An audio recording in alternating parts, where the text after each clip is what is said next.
MTയുടെ ഏറ്റവും ശ്രദ്ധേയമായിരിക്കുന്ന ഒരു മേഖല.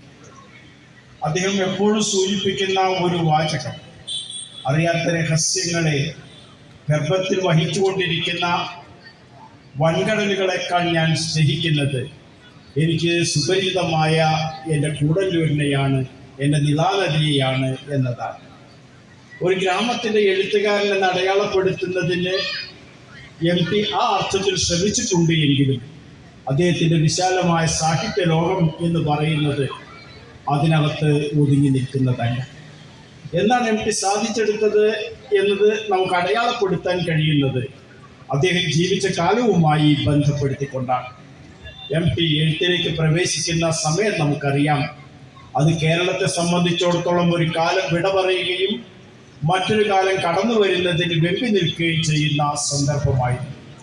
നാടുവാഴിത്തത്തിൻ്റെ അനവധി തരത്തിലുള്ള ആചാരങ്ങൾ ഗാർഹിക ജീവിതം മുതൽക്ക് സമൂഹത്തിൻ്റെ സമസ്ത മണ്ഡലങ്ങളിലും പല രൂപത്തിലായി കടന്നു വന്ന സന്ദർഭമായിരുന്നു അത്.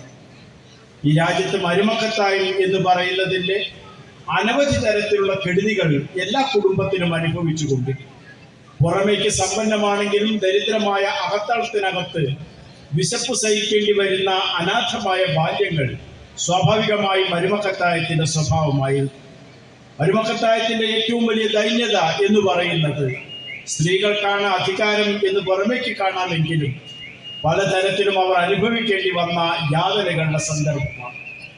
അതുകൊണ്ട് എഴുത്തുകാരൻ എന്താണ് ജീവിതത്തിൽ ആവിഷ്കരിക്കേണ്ടത് എന്ന കാര്യത്തിൽ, അതിൻ്റെ വിഭവങ്ങൾ അന്വേഷിക്കുന്ന കാര്യത്തിൽ അദ്ദേഹത്തെ സംബന്ധിച്ചിടത്തോളം ഒരു പ്രയാസവും ഉണ്ടായിരുന്നില്ല.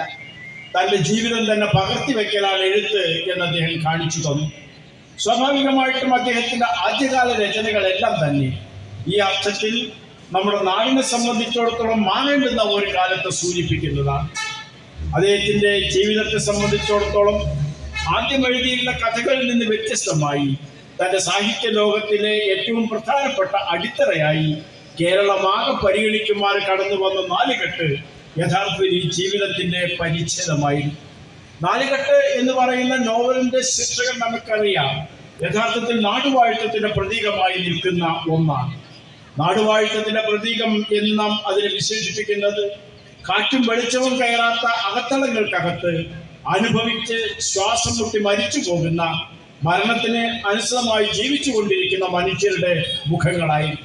അപ്പുണ്ണി എന്ന് പറയുന്ന ഒരു കഥാപാത്രത്തെ മലയാളി പരിചയപ്പെടുന്നത് അവിടെ വെച്ചാണ്. ആദ്യത്തെ വാചകമാകട്ടെ മലയാള നോവൽ സാഹിത്യത്തെ സംബന്ധിച്ചിടത്തോളം അമ്പരപ്പിക്കുന്ന ഒരു വാചകമാണ്. വളർന്നു വലുതാകും എന്നൊരു കഥാപാത്രം പറയുമ്പോൾ സ്വാഭാവികമായിട്ടും എന്തിന് എന്ന ചോദ്യത്തിന് അയാൾ തന്നെ ഉത്തരം കണ്ടെത്തും. ആരോടെല്ലാമോ പ്രതികാരം തീർക്കാനുണ്ട് എന്ന് വിശ്വസിക്കുന്ന ഒരു മനുഷ്യൻ സ്വാഭാവികമായിട്ടും ഈ നാലുകെട്ടിനകത്ത് പിറന്നുകൊണ്ട അതിൻ്റെ പ്രയാസങ്ങൾ അനുഭവിച്ച ഒരു മനുഷ്യനായിരുന്നു. നാലുകെട്ട് വളർന്നു വലുതായി ജീവിക്കേണ്ടി വരുന്ന ഒരു അവസ്ഥയിൽ നിന്ന് മാറി ശുദ്ധമായി പ്രവേശിക്കുന്ന ഒരു ലോകത്തിലേക്ക് സഞ്ചരിക്കേണ്ടതുണ്ട് എന്ന യുവത്വത്തോട് പറഞ്ഞുകൊണ്ടേയിരിക്കും. യഥാർത്ഥത്തിൽ ഒരു നോവൽ എന്ന നിലയ്ക്ക് അതിൻ്റെ സൗന്ദര്യാംശത്തിൽ നമുക്കറിയാം അത് ഭയത്തിൻ്റെ കഥയാണ് അധികവും പറയും. ഓടിപ്പോകുന്ന ഇടവഴികളിലും നടക്കുന്ന വഴികളിലുമെല്ലാം തന്നെ പല രൂപത്തിലായി ഭീഷണിപ്പെടുത്തുന്ന, ഭയപ്പെടുത്തുന്ന പലതുമുണ്ട് എന്ന് അപ്പുണ്ണി ഓർമ്മിച്ചെടുത്തു. പോയ കാലത്തിന്റെ ചരിത്രം പറയുന്ന മുത്തശ്ശി പറഞ്ഞു കൊടുത്തിട്ടുണ്ട് എന്താണ് നിന്റെ അച്ഛന് സംഭവിച്ചത് എന്നതിനെ കുറിച്ച്, ആരാണ് ചെയ്തത് എന്ന് ഓർമ്മിപ്പിക്കുകയും ചെയ്തിട്ടുണ്ട്. പക്ഷെ ആ അർത്ഥത്തിൽ ഭയം എന്ന് പറയുന്നത് അഭയമായി തീരുന്നത് എങ്ങനെ കാലത്തിന്റെ വലിയ രൂപത്തിലുള്ള സഞ്ചാരം കൊണ്ട് എന്നത് നാലുകെട്ട് നമ്മെ പഠിപ്പിച്ചു തരും.